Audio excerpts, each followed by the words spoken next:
Doctor இந்த பையனுடைய pulse condition எப்படி இருக்கு? கொஞ்சம் பேடா தான் இருக்கு டாக்டர். ஐ சி பாய், இந்த பையனுக்கு பண்ண ஆபரேஷன் சக்சஸ் தானே? நீங்க கை வச்சாலே கிளீன் ஆயிருமே சார். தம்பி கொஞ்சம் எந்திரிச்சிருங்க, முடிதான் பாப்போம்.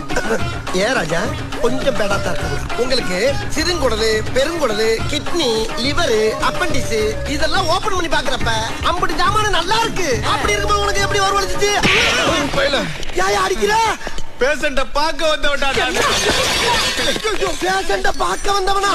நீ ஏன்டா இங்க வந்து படுத்த? வேலூர்ல இருந்து வந்த அசதியில பெட்டு காலியா இருக்கேன்னு படுத்தேன். உடனே ஒரு மயக்க ஊசிய போட்டு வயிற்று அறுத்து 6 கூறாக்கிட்டேடா பாவி. டேய், உன் மேல கன்சியூமர் கோர்ட்ல கேஸ போட்டு உன்னையும் ஆஸ்பத்திரி எழுதி வாங்கல. எங்க அப்பா அப்புசாமிக்கு நான் பிறக்கலடா. தம்பி அதிகமா கோவப்படாதீங்க தம்பி, அப்புறம் தையல் பிடித்து குடல் கொட்டிடும். சின்ன சேனலுக்கு எதா இருந்தாலும் அது கொஞ்சம் ஆதரவு கொடுங்க. உங்க பொண்ணான கையை கொண்டு அந்த பெல்லில தட்டிடுங்க. அவங்களுக்கு சப்ஸ்கிரைபர் 5-10 ஏறுனா அவங்க மனசு சந்தோஷப்படும். அவங்க வீடியோவும் பாருங்க.